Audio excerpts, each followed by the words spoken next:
കാർത്തി, എന്താ മോനെ നിന്റെ മുഖമല്ലാതിരിക്കുന്നത്?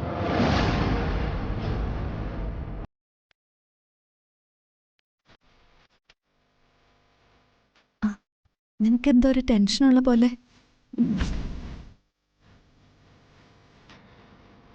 എന്താ പ്രശ്നം? നന്ദിനി പറഞ്ഞത് ശരിയാ. നിനക്കെന്തോ സങ്കടം ഉള്ളതുപോലെ തോന്നാ.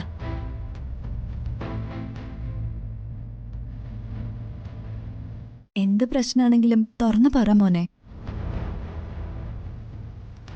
എന്താ പ്രശ്നം?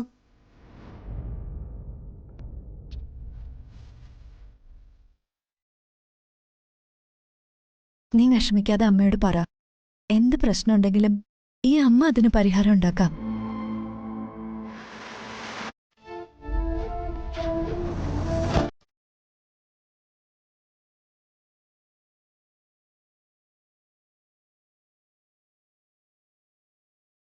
നീ കാര്യം പറ കാർത്തി.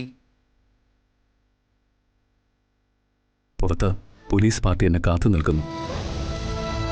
ഞാനിപ്പോൾ വന്നത് എൻ്റെ അമ്മയ്ക്ക് പിറന്നാൾ ആശംസകൾ നേരാനല്ല. എൻ്റെ അമ്മയെ അറസ്റ്റ് ചെയ്യാനാണ്.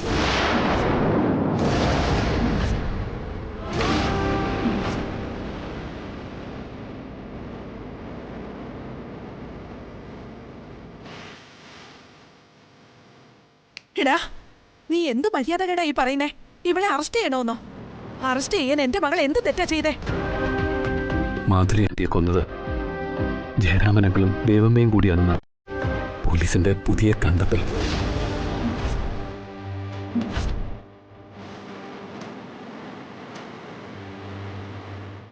ഏത് പോലീസ്? നീ അസിസ്റ്റന്റ് പോലീസ് കമ്മീഷണർ ഇരിക്കുന്ന സ്ഥലത്ത് ഏത് പുതിയ പോലീസ്? ഞാൻ പരമാവധി ഫൈറ്റ് ചെയ്ത് നോക്കി മുത്തശ്ശ, രക്ഷയില്ല. ജയരാമൻ അങ്കിളിനെയും ദേവമ്മയും നശിപ്പിക്കാൻ ഒരു സ്ത്രീ ഗൾഫിൽ നിന്ന് ഇറങ്ങി തിരിച്ചിട്ടുണ്ട്. എന്റെ അച്ഛൻ പെങ്ങൾ ഇന്ദ്രജ.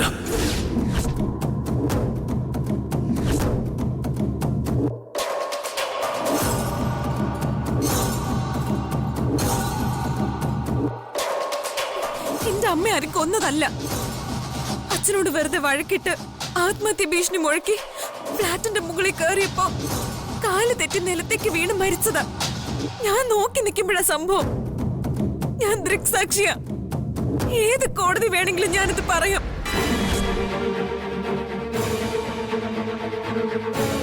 ഉന്നതങ്ങളിലിരിക്കുന്ന നീതിപാലകരെ ആ സ്ത്രീ വിലക്കെടുത്ത് കഴിഞ്ഞിരിക്കുന്നു. എന്റെ ദേവമ്മയെ അറസ്റ്റ് ചെയ്യാൻ IG എന്നോട് ഓർഡർ ഇട്ടിരിക്കുന്നത്. എനിക്ക് രണ്ട് ഓപ്ഷൻസേ ഉള്ളൂ.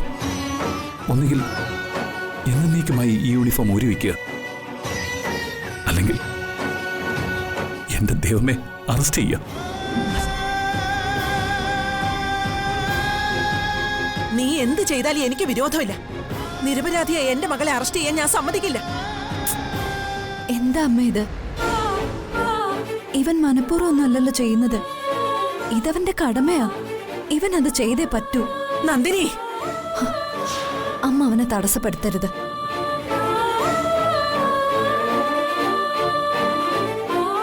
IG-യുടെ ഓർഡർ അമ്മേ, എനിക്കത് നടപ്പിലാക്കിയേ പറ്റൂ.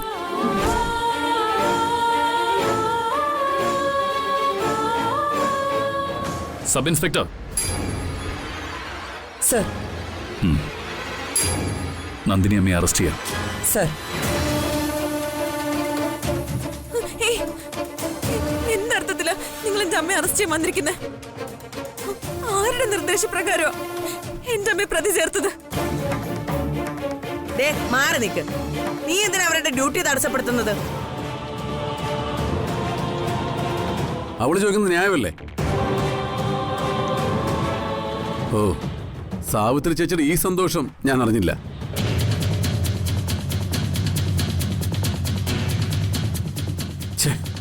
ആങ്ങളെ ചത്താലും നാത്തുവിന്റെ കണ്ണിലെ കണ്ണീര് കണ്ടാ മതി.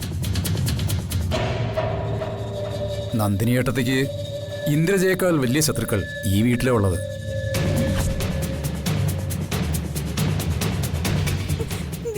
അമ്മ കൊണ്ടുപോരുത്. എന്റെ പെറ്റമ്മ ആത്മഹത്യ ചെയ്തതാ. അമ്മ ആരും കൊന്നിട്ടില്ല. മീനാക്ഷി, നിന്റെ എന്റെ അമ്മയാണ് ദേവമ്മ. ദേവമ്മയുടെ നിരപരാധിത്വം നമുക്ക് കോടതിയിലെ തെളിയിക്കാൻ പറ്റൂ.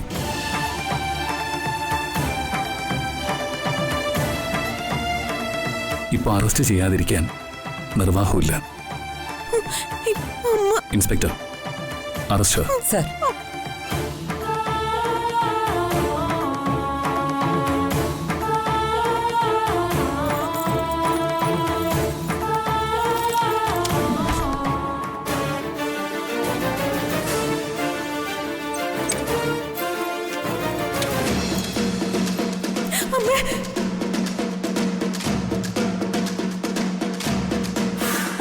ഈ ഒരു രംഗം കാണണമെന്ന് എന്റെ ഒരു സ്വപ്നമായിരുന്നു. സാക്ഷാത്കരിച്ചല്ലോ ആ സ്വപ്നം.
പിറന്നാൾ ആശംസകൾ. കണ്ണുകൾക്ക് കുളിർമയേകുന്ന ഈ കാഴ്ചയൊന്ന് കാണാനാ ഞാൻ നേരിട്ടിങ്ങ് വന്നത്.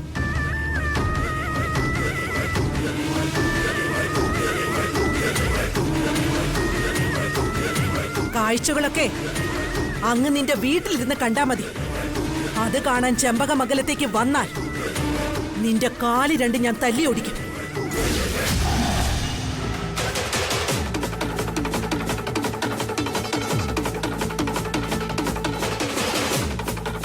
ഇവളോട് ഞാൻ പറയാമേ, ഈ നിൽക്കുന്ന നന്ദിനിയടത്തി ആത്മാവിൽ ദൈവത്തിന്റെ കയ്യൊപ്പുള്ള നിഷ്കളങ്കയായ ഒരു സ്ത്രീയാണ്. ഇവരെ ആദ്യം കരയിപ്പിച്ച എന്റെ പെങ്ങളായ നിന്റെ അനിയത്തിയെ കാലനെടുത്തു. പിന്നെ ഇവരെ കരയിപ്പിക്കാൻ നടക്കുന്ന നിന്നെ കടലെടുക്കൂടി. ഉള്ളിൽ തട്ടിയുള്ള എന്റെ പ്രാക്കാണ്, അത് ഫലിക്കാതെ വരില്ല.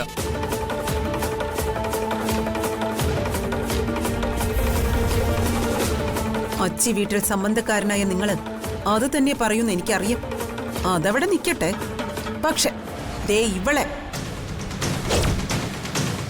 ജീവപര്യന്തം തടവിന് ശിക്ഷിച്ച് ജയിലിൽ അടച്ചിട്ടേ ഈ ഇന്ദ്രജ മടങ്ങിപ്പോകും.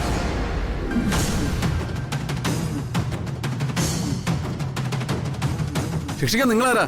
ചീഫ് ജസ്റ്റിസോ? പെണ്ണുമ്പിള്ളേ, വീടിന്റെ വാതിക്കൊന്ന് വെല്ലുവിളിച്ചാണ്ടല്ലോ. സ്ത്രീപക്ഷ മര്യാദയൊക്കെ ഞങ്ങളങ്ങ് മറക്കും. ഇറങ്ങിപ്പോടി വീട്ടുമുറ്റത്ത്. ഇന്ദ്രജയ്,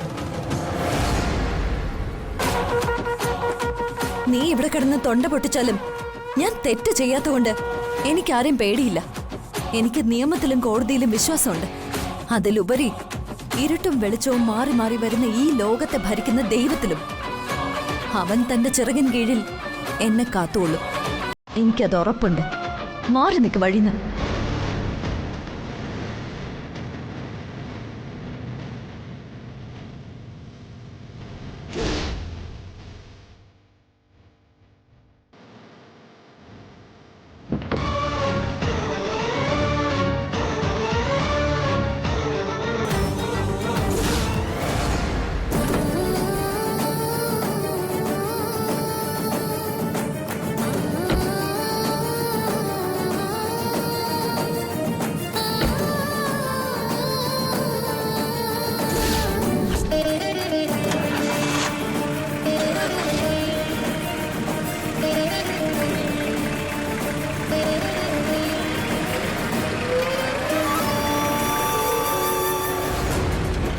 നിങ്ങളോട് ഞാൻ പറഞ്ഞതല്ലേ നിങ്ങളെ ഞാൻ കരയിപ്പിക്കുമെന്ന്. ഇപ്പൊ അവള് പോയി, പിറകെ നിങ്ങളെ ഞാൻ വിടും. ഏയ്, വീട്ടുമുറ്റത്ത് കയറി വെല്ലുവിളിക്കുമ്പോ പ്രതികരിക്കാത്തത് തിണ്ണമെടുക്കാണെന്ന് വ്യാഖ്യാനിക്കുന്ന കരുതിയാണ്. എല്ലാത്തിന്റെ ഒരു പരിധിയുണ്ട്. ഇനി നീ ശബ്ദിച്ചാലേ ഞാൻ തോക്കെടുക്കും.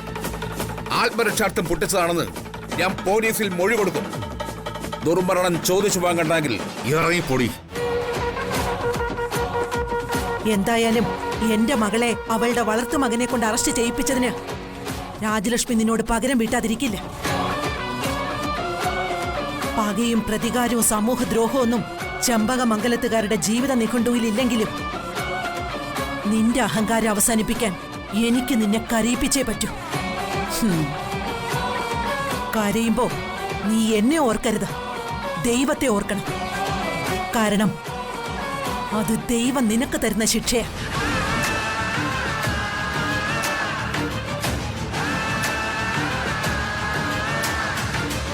അത് മുത്തശ്ശിയുടെ വകയാ, എന്റെ വക വേറെ. അത് നമുക്ക് തമ്മി നേരിട്ട് തീർക്കാം. ഏയ്, ഇനി ഒരു അക്ഷരം ശബ്ദിക്കരുത്. Get out.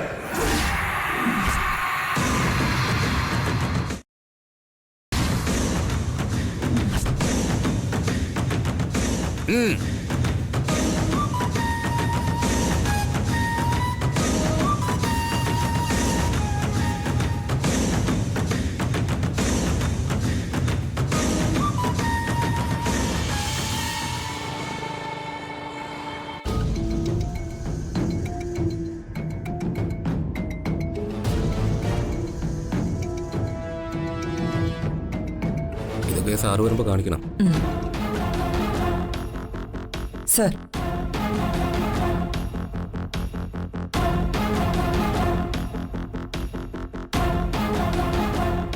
ചോദ്യം ചെയ്യൽ തുടങ്ങിക്കോ.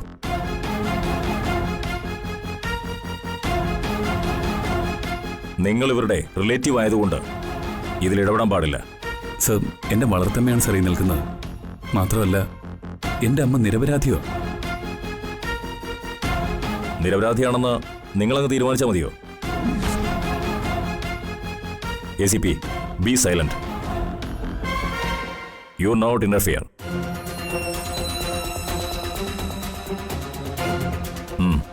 സർ, മാധുരി കൊല്ലപ്പെട്ട ദിവസം നിങ്ങൾ ജയരാമന് ഫോൺ ചെയ്തിരുന്നോ? ഫോൺ ചെയ്തിരുന്നു. ആ, മാധുരിയെ ജയരാമൻ കല്യാണം കഴിച്ചതിന് ശേഷവും നിങ്ങളും ജയരാമനും തമ്മിലുള്ള ബന്ധം തുടർന്നിരുന്നു അല്ലേ?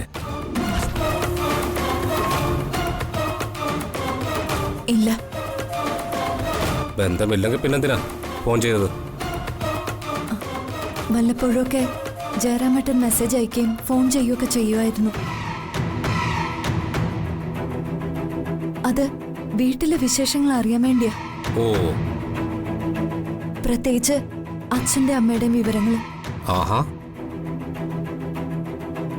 ജയറാമേട്ടന് ഒരു പെൺകുട്ടി ജനിച്ചപ്പോഴും അദ്ദേഹം ആ വിവരം പറയാൻ എന്നെ ഫോൺ ചെയ്തിരുന്നു.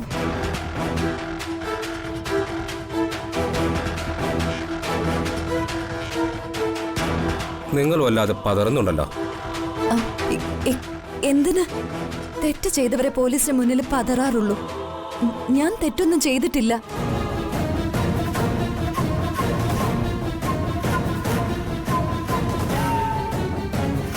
നിങ്ങൾ അങ്ങ് സ്വയം വിധി എഴുതി തെറ്റുകാരിയല്ലെന്ന്. എന്താ സർ സംശയം? ഈ കേസ് കെട്ടിച്ചമച്ചതാ. ഇതിന്റെ പിന്നില് ആരാണെന്ന് എനിക്കറിയാം.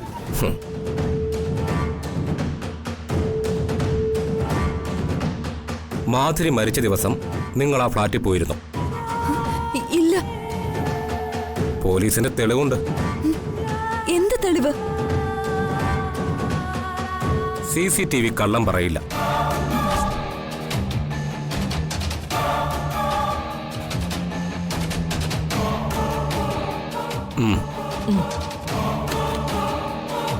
നോക്ക,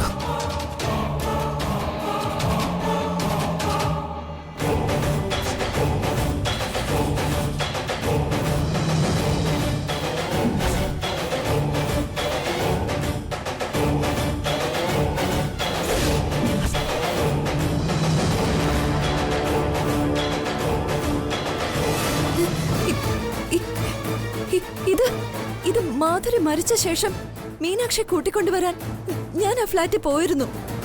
അതിന്റെ വിഷ്വലാണിത്. ആ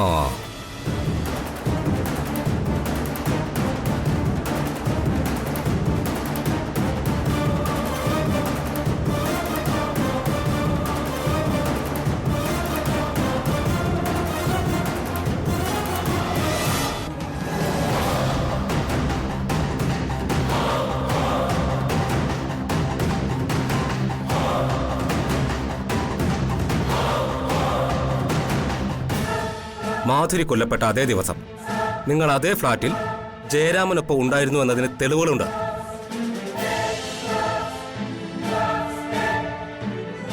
അവിടുത്തെ സെക്യൂരിറ്റി അക്കാര്യം തുറന്നു പറഞ്ഞിട്ടുണ്ട്. ഫ്ലാറ്റ് നമ്പർ 8 താമസക്കാരനായ മോഹൻ തമ്പിയും ഞങ്ങൾക്ക് മൊഴി തന്നിട്ടുണ്ട്. സർ, ഇത് കള്ളക്കേസാണ്. ഇതൊന്നും ശരിയല്ല sir. Don't interfere, just listen.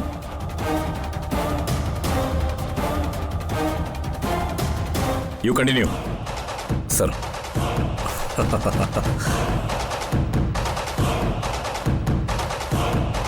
മാധുരിയുടേത് ഒരു കൊലപാതകമാണെന്ന് അന്നേ തെളിഞ്ഞതാ.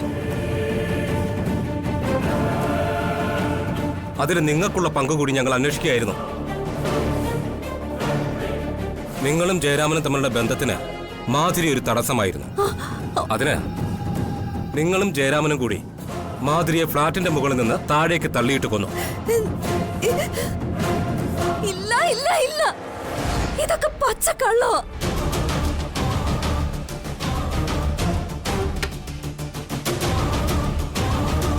ഇവർ കുറ്റക്കാരി തന്നെയാണ്.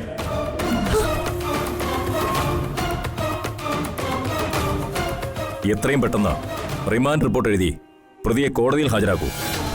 സർ, സർ, അമ്മയെ ജാമ്യത്തിൽ വിടണം. എന്റെ ജാമ്യത്തിൽ. No, it's not practical. Just remand. നിങ്ങൾ റിമാൻഡ് റിപ്പോർട്ട് തയ്യാറാക്കി എത്രയും പെട്ടെന്ന് കോടതിയിൽ ഹാജരാക്കുക. സർ,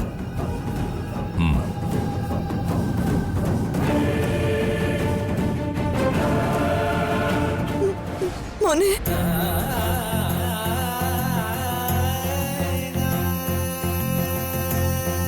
അമ്മേ, ഞാൻ എന്തിനാ ഒരു വിലയില്ലാത്ത ഈ യൂണിഫോം ഇട്ടിരിക്കുന്നത്? സാരമില്ല മോനെ, ഇതൊക്കെ ജീവിതത്തിലെ ഓരോ അനുഭവങ്ങളാ. ഞാൻ തെറ്റൊന്നും ചെയ്തിട്ടില്ലെന്ന് കോടതിയിൽ തെളിയും. മോൻ സമാധാനമായിട്ടിരിക്കും.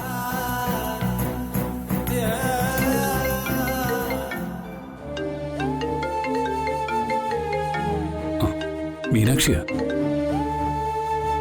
ഹലോ മീനാക്ഷി. അമ്മ എവിടെ? അമ്മ ഇവിടെ ഉണ്ട്. ഒന്ന് കൊടുക്കാവോ? എനിക്ക് അമ്മയോടൊന്ന് സംസാരിക്കണം. അവൾക്ക് സംസാരിക്കണമെന്ന്. മോളെ,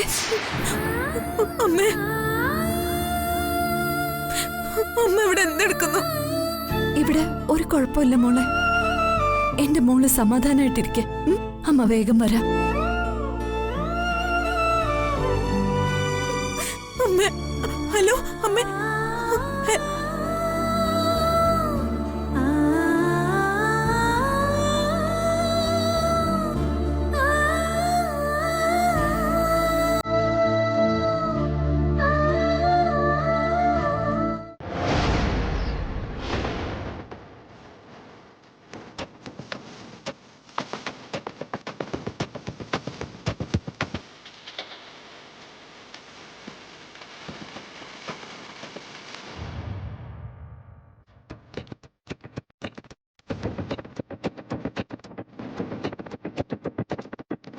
എന്താ രാജലക്ഷ്മി?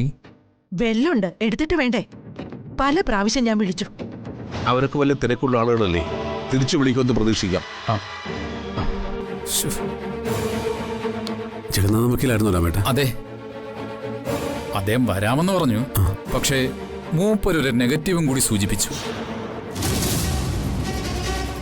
എന്റെ പെങ്ങൾ ഇന്ദ്രജയുടെ ഹസ്ബൻഡിന്റെ close relative I G. Indraja അയാളെ കണ്ട ഈ തുള്ളലൊക്കെ തുള്ളുന്നത്. ഐ ജി ഇടപെട്ട കേസാണെങ്കിൽ ജാമ്യത്തിലിറക്കാൻ പാടാണ്. അയ്യോ,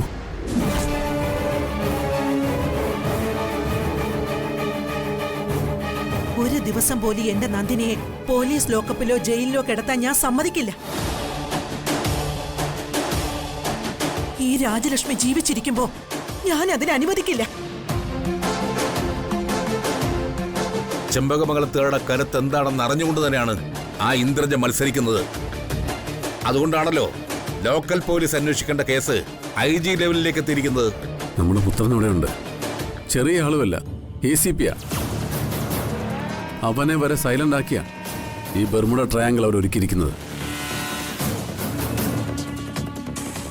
നന്ദിനി എടുത്തിയെ ഏത് വഴിയും നമ്മൾ എങ്ങനെ രക്ഷപ്പെടുത്തുമെന്നാ ആലോചിക്കേണ്ടത്.